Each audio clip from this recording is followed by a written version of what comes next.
जनता party, यहाँ की Bharatiya Janata party ने बेवकूफ नहीं बनाया। उनका तो वाइस प्रेसिडेंट वो बजालता में प्रोटेस्ट कर रहा है। उनके यहाँ तो भी तो जमीनें बिकी हैं। वहां पर इस वक्त जो है कश्मीर के लोग बसे हुए हैं। उन्हें डर है कि अगर इन जमीनों को खाली किया जाएगा तो हमारी दुकानें बंद हो जाएंगी, वरना भाजपा के लोग प्रोटेस्ट क्यों करेंगे।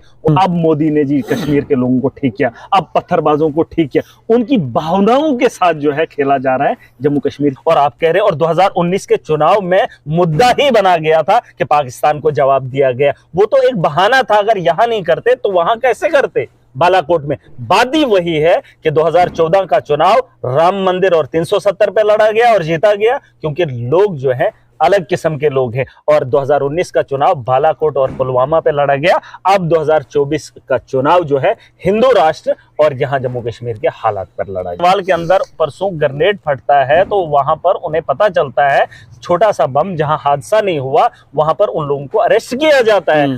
वहां कश्मीर के अंदर पुलवामा में हमला होता है, कई नौजवान हमारे जो है शहीद हो जाते हैं और उनका आज तक पता नहीं है कि ये कैसे हुआ। 2019 में अब मुद्दा क्या होना चाहिए था, मोदी को पॉपुलर कैसे करना था और वोट बैंक कैसे लेना था, उसके लिए उन्होंने बालाकोट में स्ट्राइक कर दी और यहां पर धमाका करवा दी। कश्मीर के अंदर धमाका और पाकिस्तान पर एयर स्ट्राइक। इसके अंदर जो हालात इन्होंने पैदा किए, यहां मुस्लिमों को टारगेट करो और हिंदुओं को खुश करो और राजनीति करो।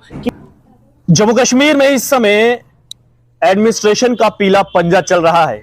ये पीला पंजा संतरी से लेकर मंत्री के घर पर है, लेकिन सबसे ज्यादा गरीब आवाम इससे इफेक्ट हो रही है। आखिरकार ये पीला पंजा कितना सही है, इसी सब पर बातचीत करने के लिए इस समय मेरे साथ आम आदमी पार्टी के वरिष्ठ नेता महराज मलिक है। महराज, एक तरफ भारतीय जनता पार्टी कहती है हम गरीबों के साथ है, गरीबों का विकास होगा, दूसरी तरफ बुलडोजर चलता है। विकास और बुलडोजर एक साथ सही है या गलत है? देखिए, कहीं ना कहीं गलत है। एक तरफ से दावा किया जाता है गरीबों के साथ छेड़खानी नहीं होगी, लैंड माफियाज के खिलाफ कार्रवाई होगी।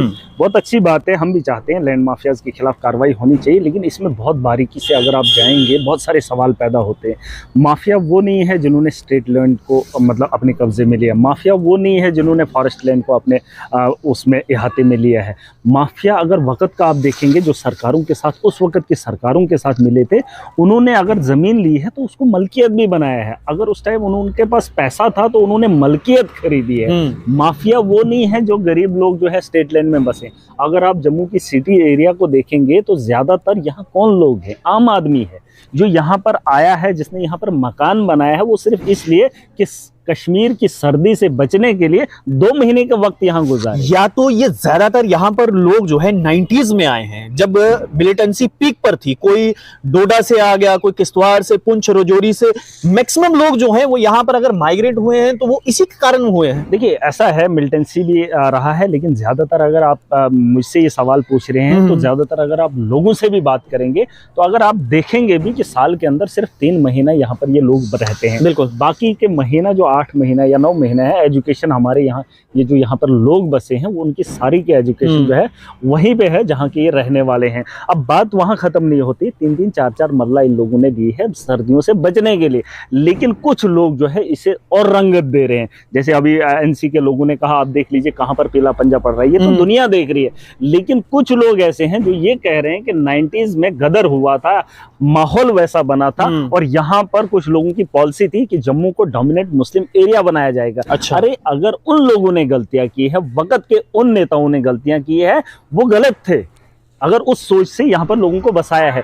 लेकिन मुझे नहीं लगता है कि उस सोच से जम्मू के अंदर लोग बसे हैं। जहां तक मेरा मानना है कि सर्दियों से बचने के लिए लोग यहाँ महराज, यहाँ पर ये कहना कितना सही होगा कि सिर्फ एक कम्युनिटी के ऊपर टारगेट किया जा रहा है, क्योंकि बहुत सारे अब इसको अलग रंग देने की कोशिश की जा रही है। कुछ लोग कह रहे हैं कि देखिए जी, अगर कहीं पर बुलडोजर चल रहा है तो वहां पर देखिए कि मेजॉरिटी किन लोगों की है। देखिए, ये सही है? नहीं, मैं इस चीज को नहीं मानता हूं। अगर आज कुछ लोगों को टारगेट किया जा रहा है, इस बात से एतराज नहीं है, लेकिन आने वाले वक्त में ये कम्युनिटी को नहीं देखेंगे, क्योंकि जहां इनको मफाद होगा, जहां इनको फायदा होगा, जो बीजेपी के एंटी होगा या बीजेपी पे सवाल करेगा या जिनकी भाजपा के लोगों से नहीं बनती होगी, उनको ये डिमोलिश करेंगे। उसमें हिंदू भी आता है, जिसको भाजपा पसंद नहीं तो उस पर बुलडोजर चला। आप देख लीजिए ना, जो इस वक्त पिछले 10 साल से माफिया तो जम्मू कश्मीर के अंदर कई सालों से चलता आ रहा है, लेकिन पिछले 10 सालों से जम्मू कश्मीर के अंदर माफिया कौन चला रहा है? माफिया का काम कौन कर रहा है? भाजपा के लोग। आप देख लीजिए ना, भाजपा कुछ नहीं था एक जमाने में, 2014 के बाद उनकी भी कितनी तेजी से जो है, जिस तरीके से अडानी जो है सीधा कितने से उठ के कोरोना काल में जहां दुनिया मर रही थी, वहीं उस कोरोना काल में वो दूसरे नंबर का अमीर बन जाता है। उसी तरीके से पिछले 10 साल में भाजपा जो लोग कुछ नहीं थे, वो 10 साल के अंदर करोड़पति यहाँ पे भी बन गए। आज तो माफिया 10 साल से इनका है। अगर ये पुराना हिसाब किताब करना चाहते हैं तो 10 साल का कौन करे? हाल ही में उमर अब्दुल्ला ने कहा कि देखिए, हमने तो कोर्ट का रुख किया था, घर के उनकी सिस्टर जो है वो गई थी वहां पर घर के मसले में। उन्होंने ये भी कहा कि हर कोई जो है वो कोर्ट नहीं जा सकता। तो चीफ सेक्रेटरी कैसे कह रहे हैं कि बुलडोजर तो नहीं रुकेगा, बुलडोजर तो चलेगा, आप अगर चाहें तो कोर्ट जा सकते हैं। आपको मैं एक चीज बता देना चाहूंगा, इनका फिलहाल एलजी का ये फिर बयान देना कि हम जम्मू कश्मीर में गरीबों को नहीं छेड़ेंगे, फिलहाल उसके भेजे में ये बात जानी चाहिए। बहुत सारे लोग मुझ पर सवाल करते हैं, अरे मैं भी पढ़ा लिखा हूँ, मैं भी इंसान हूँ, मेरे अंदर भी भेजा है, मैं भी दिमाग रखता हूँ, मुझे भी पता है। फिलहाल इनको ये ऐसा ऑर्डर निकालना ही नहीं था, जिसके पास स्टेट लैंड है वो खाली कर दो, जिसके पास फॉरेस्ट लैंड है खाली कर दो। ये कौन सा तरीका है? और आज उसके बाद फिर बयान देंगे कि हम गरीबों को नहीं छेड़ेंगे। इन्होंने पहले ही वही प्लानिंग नहीं थी, प्लानिंग नहीं थी, वही मैं कह रहा हूँ। इनको पहले ही, अगर यहाँ से उठाएंगे तो कहाँ पे हालात कहाँ पे करेंगे? हालात कैसे खराब हो रहे हैं इस वक्त। अगर एक MJ हेक्टर पे नुकसान होता है, उमर अब्दुल्ला की बिल्डिंग को गिराया जाता है, तो लोग खुल के सड़कों पे आएंगे,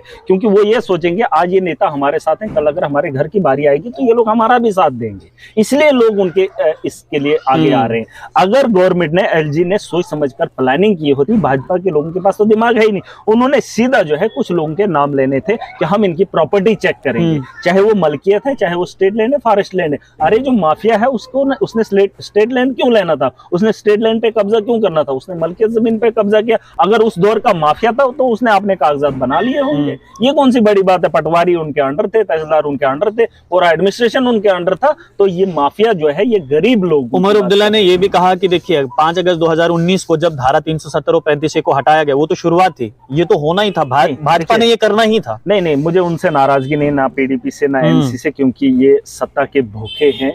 इन्हें जहां से अपना घर आबाद होता हुआ दिखेगा, ये दलाली RSS की भी करेंगे, ये दलाली भाजपा की भी करेंगे। जिस तरीके से कश्मीर के लोगों ने 28 सीटें दी थी, मैं बार बार कह रहा हूँ, उन्हें सत्ता का नशा था, वो उनके साथ मिल गए। और आप देखेंगे जब 5 अगस्त 2019 की आप बात करेंगे, तो उससे पहले एक दिन जब आप पीछे जाएंगे या 2 दिन पीछे जाएंगे, उमर अब्दुल्ला और फारूक अब्दुल्ला दोनों बाप बेटे दिल्ली मोदी के पास पहुंचे थे। क्या वजह थी? और आज जिस तरीके का माहौल है, कल के डेट में आपको क्या लगता है जम्मू कश्मीर में चुनाव होंगे तो आपको क्या लगता है NC जो है इनके साथ अकॉर्ड करके सरकार नहीं बनाएगी? मुझे उनसे कोई लेना देना नहीं। इस वक्त उनके घरों पे बात आ रही है, आंच आ रही है, तो वो कोर्ट का रुख कर रहे हैं। आज से पहले उन्होंने कोर्ट का दरवाजा क्यों नहीं खटखटाया जब जो ही उन्होंने ऑर्डर निकाला? बात तो तब भी करनी मतलब चाहिए। बात अपनी कुर्सी पे आएगी तो तभी बोलेंगे, बिल्कुल बोलेंगे। और एक चीज मैं आपको बताना चाहूंगा, 370 की बात वो क्यों करेंगे? यार 27 साल तुमने राज किया, तुम्हारे वक्त में प्राइम मिनिस्टर था, तब तुमने इसको सिक्योर क्यों नहीं किया? जो बात तुम कर रहे हो इस वक्त, क्या बेवकूफ बना रहे 370 के नाम पर? एग्जैक्टली, सत्ता का नशा है, सियासत का नशा है, तो करेंगे। आम आदमी से उनको कोई मतलब नहीं है। आप मुझे बता दीजिए किन लोगों के साथ वो प्रोटेस्ट। देखिए, नेताओं की जरूरत 10 साल से थी हमें, तब नहीं जब कश्मीर के अंदर झंडा गाड़ा हुआ था, जब इनकी सरकार 10 साल से। मुझे बताइए बीजेपी के खिलाफ इतनी सारी जगहों पर बुलडोजर चल रहे हैं, पूरे जम्मू कश्मीर में बुलडोजर चल रहा है। अब तो लोग शाम को सोते हैं, सुबह खौफ में जागते हैं, कहीं मेरे घर के सामने बुलडोजर तो नहीं है। ये खौफ कैसे दूर होगा? यही सवाल हमारा है। जब हमने पिछले दिनों बठिंडी के अंदर देखा था, हमने कहा खून खराबा होगा। उसका एक सिंपल मैसेज है, हमारे जो लोग हैं वो इतना जहन रखते हैं कि अगर एक माँ के पेट से 2 बच्चे जन्म लेते हैं, दोनों आपस में भाई होते हैं, फिर मकान बनाने की बात आती है, जमीन की खेती बाड़ी करने की बात आती है, तो अगर एक आदमी किसी के घास का तिनका ज्यादा काट ले ना भाई का, तो हंगामा होता है, लड़ाई होती है, डांगे चलती हैं, कोर्ट कचहरियों में जाते हैं। मेरे कहने का मतलब ये था कि अगर जम्मू कश्मीर में शांति का माहौल बनाना था, यहाँ पर दिखाना था, देश को दिखाना था, 370 हमने तोड़ा, अब जम्मू कश्मीर के लोग खुश हैं, ये खुशी दिखा रहे हैं दुनिया को। और एक तरफ से तालिबान को 200 करोड़ की मदद दे रहे हैं, और ये दिखा रहे हैं नेशनल मीडिया, मोदी, RSS ये कहते थे ये आतंकी संगठन है। अरे तालिबान से बड़ा संगठन कौन है जो इस वक्त बेंचो दुनिया को ललकार कर कह रहा है, जिसने अमेरिका को हराया, जिसने रूस के टुकड़े कर दिए, और उस संगठन को इस वक्त मोदी की सरकार 200 करोड़ का जो है आप इमदाद दे रहे हैं। आप सुनिए, ये भी उन लोगों को बेहतर करने के लिए बीजेपी की सरकार पॉलिसी बना रही है और इंटरनेशनल लेवल पर दिखा रही है कि हम हर मुस्लिम के साथ, हिंदू के साथ हम सेकुलर लोग हैं। और देश के अंदर जो हालात इन्होंने पैदा किए, यहां मुस्लिमों को टारगेट करो और हिंदुओं को खुश करो और राजनीति करो। किस आदमी का इन्होंने हुलिया बदला? हाल ही में ये भी खबर आ रही है कि गुलाम नबी आजाद के नाम पर भी 144 कनाल जमीन है, इस पर क्या कहेंगे? देखिए 144 कनाल की मैं बात नहीं करूंगा, जिस कनालों की ये बात कर रहे हैं अगर उनको जो है रोक भी लेंगे, लेकिन वो बंजर जमीन है। ना वहां आज से पहले 10 साल पहले उगा था कुछ, ना आज के बाद उगेगा, क्योंकि हिली एरिया में जमीन है। जिस तरीके से गुलाम मोहम्मद सुरूरी के वो 70 कनाल इन्होंने जो है वकेट की, आपको क्या लगता है उस जमीन पर कौन से तामीराती काम हुए थे? अगर सुरूरी की संपत्ति को देखना है तो उसकी प्रॉपर्टी चेक करो ना, उन लोगों के खिलाफ कार्रवाई करो। उनकी बिल्डिंगें बनी हुई है, महलात बने हुए हैं, उन पर कार्रवाई क्यों नहीं करेंगे? उनकी बाड़बंदी जमीनों की तोड़ेंगे जो ऑलरेडी बंजर है। और गरीब के जहां बागात हैं, जहां से वो 10 रुपए कमा रहा है, और कल की डेट में ये और एलजी का आप बात सुनिए, लोगों को बता दीजिए कि एलजी मनोज सिन्हा तक भी ये बात पहुंचा दो। उसने कहा कि 5 मरला 10 मरला वाला वो गरीब है। अरे गरीब यहाँ पर वो लोग भी हैं जिनके पास 10 कनाल जमीन है, जो खेती बाड़ी करके अपना गुजर बसर करते हैं। हम लैंड माफिया को नहीं मानते, हम लैंड लॉर्ड बनना चाहते हैं। और मतलब महाराज आप ये कहना चाहते हैं कि भारतीय जनता पार्टी जो है वो हिंदू मुसलमान की राजनीति कर रही है? देखिए आप सुन लीजिए, 2014 का चुनाव अगर आप देखेंगे तो राम मंदिर और 370 पे जीता गया, क्योंकि भावनाएं उन चीज़ों के साथ जुड़ी थी। आतंकवाद पर जो है बड़ा वो शिकंजा कसने की बात हो रही थी, पाकिस्तान को नीचा दिखाने की बात हो रही थी, तो ये चीज़ें देखने को आपको वहां पर मिली। 2014 का चुनाव उसी बात पर जीता गया। पहली बार 2019 का चुनाव आया, तब तक तो 5 साल इन्होंने काम धंधा किया नहीं, महंगाई इनके दौर में हुई। और 2019 में अब मुद्दा क्या होना चाहिए था, मोदी को पॉपुलर कैसे करना था और वोट बैंक कैसे लेना था, उसके लिए उन्होंने बालाकोट में स्ट्राइक कर दी और यहाँ पर धमाका करवा दी। कश्मीर के अंदर धमाका और पाकिस्तान पर एयर स्ट्राइक। 2019 का चुनाव जीत गए। मतलब आप सुन लीजिए, आप तो ये संगीन आरोप लगा रहे हैं। संगीन आरोप नहीं, भाजपा आपके एजेंडे में है ना। भाजपा ने, आप जो धमाके की बात कर रहे हैं, बिल्कुल धमाके की, पुलवामा अटैक की बात कर रहे हैं, किसी को पकड़ा गया? आप मुझे बता दीजिए। आप अगर यहाँ पर नरवाल के अंदर परसों ग्रेनेड फटता है तो वहां पर उन्हें पता चलता है, छोटा सा बम जहां हादसा नहीं हुआ वहां पर उन लोगों को अरेस्ट किया जाता है।